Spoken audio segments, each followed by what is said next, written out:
ताकातली भेंडी करण्यासाठी ही मी भेंडी धुवून स्वच्छ पुसून घेतल्याचा बारीक चिरून घेणार आहे. त्यानंतर खोबरं, आलं, लसूण आणि कांदा, टोमॅटो बारीक चिरून घेणार आहे. आलं, लसूण, खोबरं, जिरे, कोथिंबीर चेचून घेणार आहे खलबत्त्यात. आणि त्याच्यानंतर लास्टला ही दही फोडणार आहे. म्हणजे बाकी गार झाल्यानंतर घालायचं आहे, नाही ताकातलं करायचं आहे म्हणून दही फोडून ताक करणार आहे. पहिल्यांदा भेंडी चिरून घेते. भेंडी, कांदा, टोमॅटो चिरून घेते. आता कढई तापायला ठेवली आहे. पहिल्यांदा काय करायचं, थोडंसं तेल करायचं, अगदी कमी तेलाचा वापर करायचा. आणि ह्याच्यात ह्या भेंड्या भाजून घ्यायच्या. तेल जरा चांगलं गरम झालं की टाकलं म्हणजे त्याचा तिखटपणा काय असतो की नाही, दम ते निघून जातो.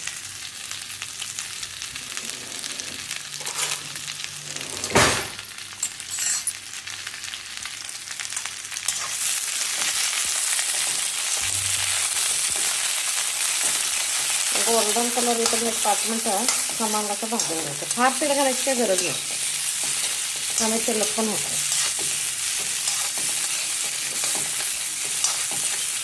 त्याला छान आहे असं 5 मिनिटं भाजून. आता एक खोबरं, लसूण, आलं आणि हे जिरं चेचून घेतलं मी खलबत्त्यात. एक टोमॅटो, कांदा चिरून घेतला आणि थोडीशी कोथिंबीर. दही एवढं फोडून घेते. चांगल्या भेंड्या परतून घ्यायच्या. हे पहिल्यांदा परतून घ्यायचं आणि मग हे करायचं, काढून घ्यायचं आणि मग परत फोड. आता भेंडी भाजल्या काढून घ्यायची.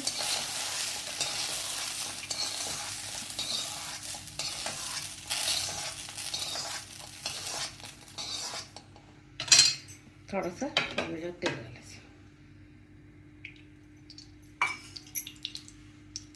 मोहरी, जिरे,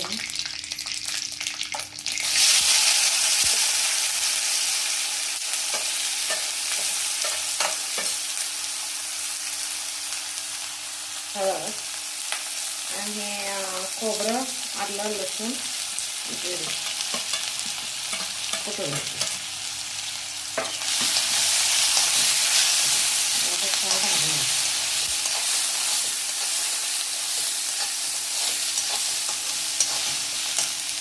ह्याच्या कढईपत्ता, मीठ.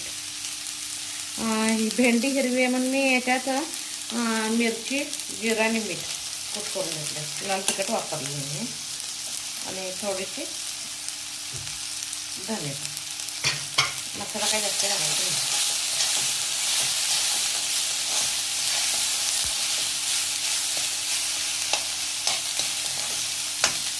आता तर भेंडी घालायची.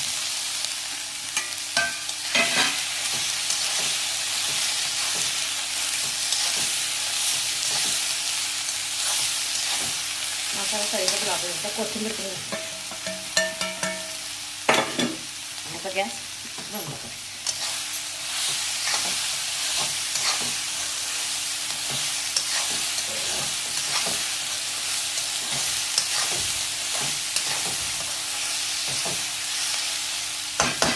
आता काय करायचं, हे दही आहे गॅस बंद केला आहे. हे ताक त्याच्यावर सोडायचं.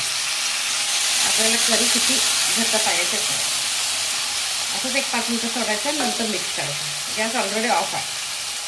5 मिनिटांनी मिक्स करून बघायचं आपल्याला अजून पाणी घालायचं आहे काय, पाणी पाहिजे तर पाणी, किंवा अजून ताक शिल्लक आहे ताक घालायचं. तर एक 5 मिनिटं जाऊ द्यायचं.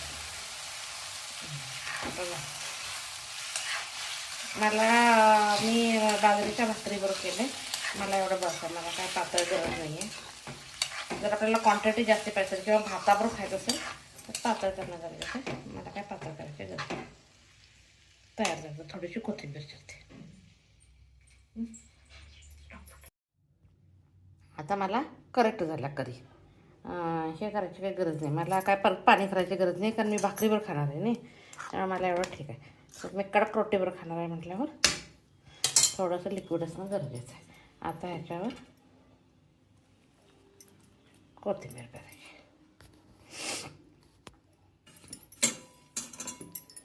भाजी खाण्यासाठी तयार आहे ताकातली भेंडी. माझी रेसिपी आवडत असेल तर लाईक